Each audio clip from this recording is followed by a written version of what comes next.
MLA సాక్షాత్తు MLA గోడ దుంకిపోయిండు.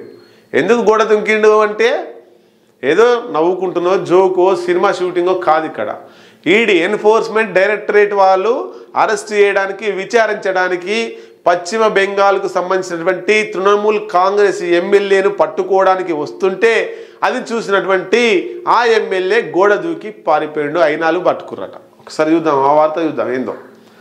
ఈడీని చూసి ఈ ఎమ్మెల్యే పరారు. బెంగాల్లో ఘటన, ఇంటిపై నుంచి దూకిన టీఎంసీ ఎమ్మెల్యే. ఎమ్మెల్యేనా ఆయన ఏమన్నా ఎమ్మెల్యే కింద అటెండరా?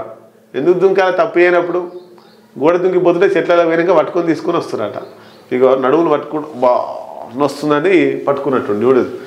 ఆ తర్వాత ఎత్తైన ప్రహరీ పైనుంచి దూకి పారిపోయే ప్రయత్నం, వెంబడించి పట్టుకున్న అధికారులు ఇక్కడ పట్టుకుని చూడండి, పట్టుకున్నారు. ఇది టచ్ అయిందా? మొత్తం మీద తృణమూల్ కాంగ్రెస్ పార్టీ ఇజ్జత్ తీసిండు. తృణమూల్ కాంగ్రెస్ మమతా బెనర్జీ పశ్చిమ బెంగాల్లో ముఖ్యమంత్రిగా ఉంది, ఆమె ఇజ్జత్ తీసిండు. అధికారంలో ఉండరు, అధికార పార్టీ ఎమ్మెల్యే ఎంత దరిద్రంగా ఉంది చూడండి. అయితే దీంట్లో కుట్ర కోణం కూడా దాగింది. ఏంది అంటే ఆయన గతంలో బీజేపీ వాళ్ళు రైట్ గతంలో ఈ బీజేపీ వాళ్ళు ఈ ఎమ్మెల్యేను టచ్ చేసిరట.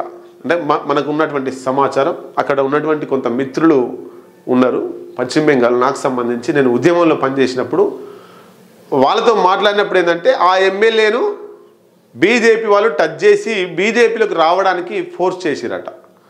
ఆయన బీజేపీలోకి రాను కనుక రాను, అవసరమైతే ఈ పార్టీలోనే ఉంటా, ఎమ్మెల్యే పదవి లేకున్నా ఏం లేదా అన్నాడట. కాబట్టి ఎట్లా రావు బిడ్డ, నువ్వు తృణమూల్ కాంగ్రెస్ పార్టీని వదిలేసి ఎట్లా రావు బిడ్డ నేను చూస్తా అని అమిత్ షా, మోడీ, ఈడీని ఆయన ఇంటికి పంపించారు.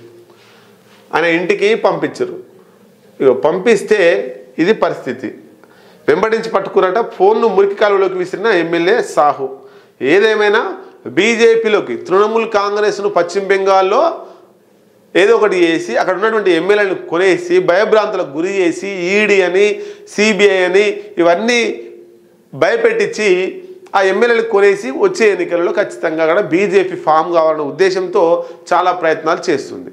మమతా బెనర్జీ ఏమైనా తక్కువ తిన్నదా? అక్కడ సిపిఎంలను ఇబ్బంది పెట్టి సిపిఎం పార్టీ ప్రభుత్వాన్ని కక్ష సాధింపు చేసి కాల్పులు జరిపి ఆఫీసుల మీద దాడి చేసి కాల్ చేసి వందలాది మంది సిపిఎం నాయకులను, వేలాది మంది సిపిఎం నాయకులను కాల్ చేసి చంపేసి ఆమె అధికారంలోకి వస్తే వాళ్ళ ఎమ్మెల్యేలను వాళ్ళ కార్యకర్తలను భయపెట్టించి బీజేపీ అధికారంలోకి రావాలని చూస్తుంది. రొట్టె పెనంమించి పొయ్యిలో పడ్డదట. అట్లా ఉంది ఇప్పుడు పశ్చిమ బెంగాల్ ప్రజల పరిస్థితి. అక్కడ కమ్యూనిస్ట్ పార్టీ ఉన్నప్పుడే బాగా జరిగేది, వాళ్ళకి రక్షణ ఉండేది. తృణమూల్ కాంగ్రెస్ వచ్చినాక సగం రక్షణ సగం అటు పోయి సెమీ అయిపోయింది. ఇప్పుడు బీజేపీ వస్తే ఇక రోజు ఉతుకుడే, వాషింగ్ మిషన్ లేచి ఉతికినట్టే ఆ బెంగాల్ ప్రజల పరిస్థితి ఉంటుంది. ఏదేమైనా గోడ దూకి పారిపోయినట ఈ ఎమ్మెల్యే. మరి విచారణలో తేలుతుంది, ఆయన జైలుకు పంపిస్తారా లేకపోతే ఆయన అరెస్ట్ చేస్తారా, ఆయన బీజేపీలోకి పోతారా, తృణమూల్ కాంగ్రెస్లో ఉంటాడా? ఏది ఏమైనా బీజేపీ కుట్రలో భాగంగానే గోడ దుంకిండి. ఇది 100% ఇది.